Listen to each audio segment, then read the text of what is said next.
Here's how I used Alex Hormozi's $100 million offers to build an e-commerce brand that did $1.06 million in the past 3.5 months. As you can see, this is our Shopify analytics page. There are a lot of examples of using $100 million offers for service-based businesses, and having studied the book to launch my e-commerce offers, the aim of the video is to add to this specific body of work. And a core tenet of the book is the value equation, defined as the dream outcome multiplied by the perceived likelihood of achievement divided by time delay multiplied by effort sacrifice, which equals to value. The higher you can bring your value, the more likely you're going to get more customers, more revenue, and you're going to convert cold traffic a lot easier. To break things down, you need to understand each element and how it relates to e-commerce. A dream outcome is a mass desire. People must want what you have to offer. In Eugene Schwartz's Breakthrough Advertising, he talks about mass desire as an unbreakable law of copywriting. You essentially cannot engineer a mass desire, it can only be uncovered. Another word for mass desire is emotion. Your ability to sell begins and ends with identifying a private want and then channeling that want into public words. And this public words is your advertisement. Your product should focus on the 4 eternal markets: health, wealth, happiness, and relationships. These 4 things are the core drivers of human behavior and what we humans want in our lives. We want to be healthy, we want to be wealthy, we want to be happy, and we want relationships that love us. Right? When we can contribute to any of these markets, we can expect our products to sell profitably. If, however, the contribution is weak, you can expect that it's going to be difficult to sell your products profitably, and it's the reason why you don't build a $1 million brand, dropshipping fidget spinners, for example. So that's the first element of the value equation. For the second element, we look at the perceived likelihood of achievement. This is basically the likelihood of your customers achieving the dream outcome promised by your product or promised by your advertisement. At this point, it goes without saying that your product should actually deliver results. But before consumers can actually experience that for themselves, they need to see that they can achieve the dream outcome. And therefore, a lot of times the outcome has to be believable. They have to believe that by buying the product, they can achieve what you're promising them. So you can implement things like customer reviews, but that's not enough. In this day and age, people can still be skeptical about customer reviews, and that's where things like independent third-party reviews like Trustpilot would actually work. A next level to do this would also be reviews from influencers or authority figures. One of my favorite underrated mechanisms of selling is branded video sales letters, and that's something I use very extensively with my e-commerce brand. These are long-form educational videos with a credible spokesperson being the ambassador of the brand and the company within the specific niche that you can build trust with the audience. So take a look at the brand Dr. Gundry. So if you're in America, you might have already heard of him. He's a leading heart surgeon and he shares health tips and the different types of supplements, holistic solutions you should take, and consumers tend to listen. So if you check out Dr. Gundry on the Facebook ad library, you'll see a bunch of advertisements that may even be 15 minutes long. So for example, foods to help reduce your waistline, type of foods to avoid, why apple cider vinegar is good for weight loss. These are all different types of ads. I'm using him as the credible spokesperson, and at the end, promoting his supplement for whatever the offer is. In this case, it could be an olive oil. So that is an example of using a credible spokesperson to increase the perceived likelihood of achievement. And why that happens is also because there's an inherent cognitive bias at play here called authority bias. By virtue of Dr. Gundry's credential as a leading heart surgeon, consumers are more likely to trust in his expert opinion on what works and whether his product would help them achieve the dream outcome that he's promising in his advertisement. And that is how we look at certain brands like Onnit with their supplement Alpha Brain.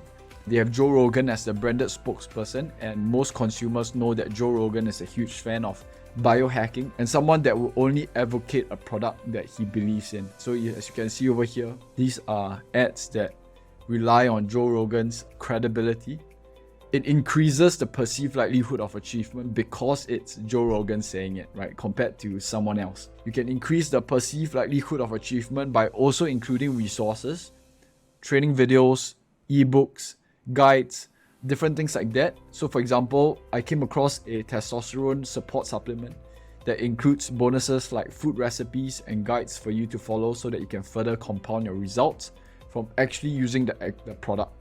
Okay, so let's take a quick look at this. So if you scroll down, so ebooks, 10 foods that help increase natural testosterone, and the fastest way to add more power to your prime.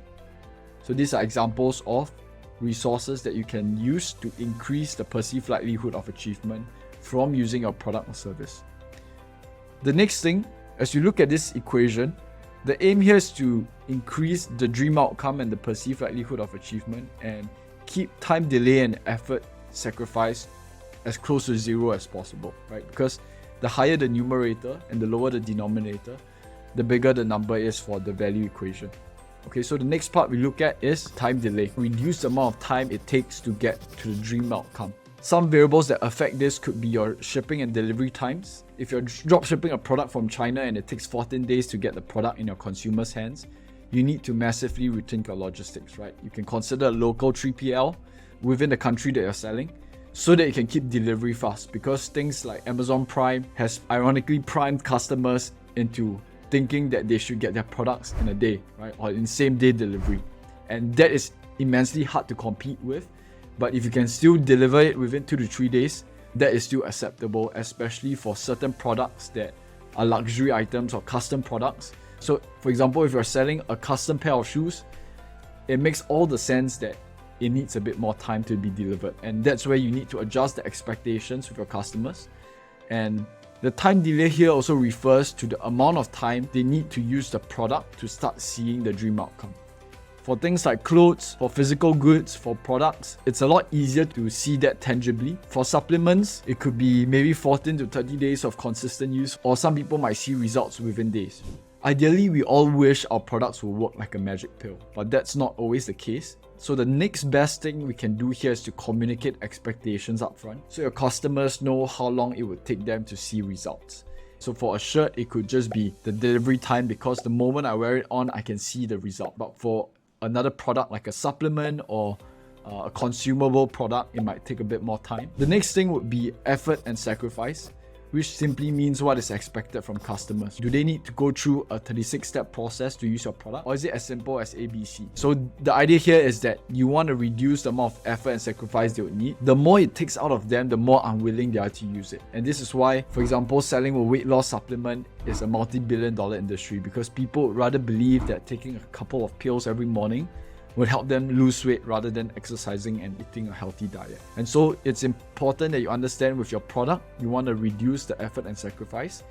If your product has some level of complexity, it's important to then introduce a very clear guided steps to get the best out of the product. So for example, if you have ever built a Lego project, that every Lego comes with a 100-page guide on how you assemble it. Without the assembly documents, it's going to be a terrible product. But that document adds to the fun of it. And so this is what effort and sacrifice means. You want to reduce this to as low as possible. In the book, Alex Hormozi talks also about enhancers of value. They work the value equation in your favor. So things like scarcity, urgency, guarantees, bonuses, and naming.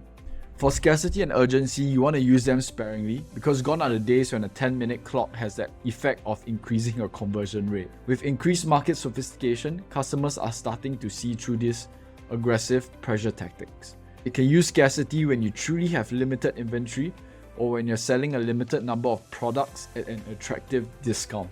So I would always recommend to use scarcity and urgency very sparingly.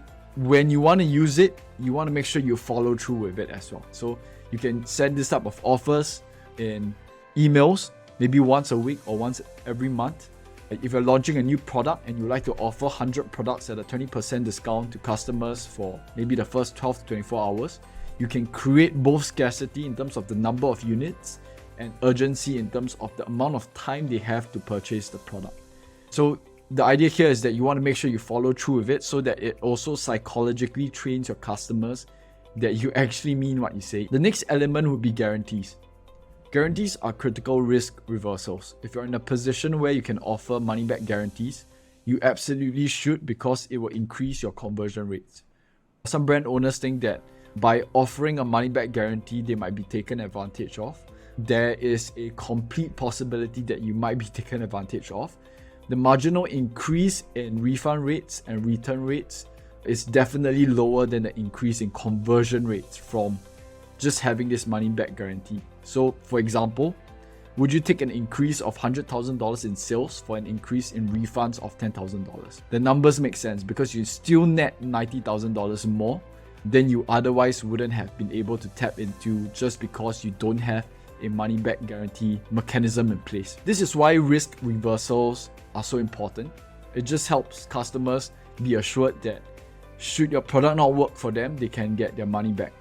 And long guarantees could actually work in your favor, especially if your product takes time to see the dream outcome. So if you're intending to sell multiple units on day one, for example a supplement, and you want to maximize your average order value, you're selling a 3 to 6 month supplement package, 30-day refund guarantee would make it too rushed for the customer, because they need to decide for themselves whether in 30 days the supplement works for them. But perhaps a supplement would need 120 days. But with such a short window, your customers are pressured into deciding whether they want their money back or to continue using a product.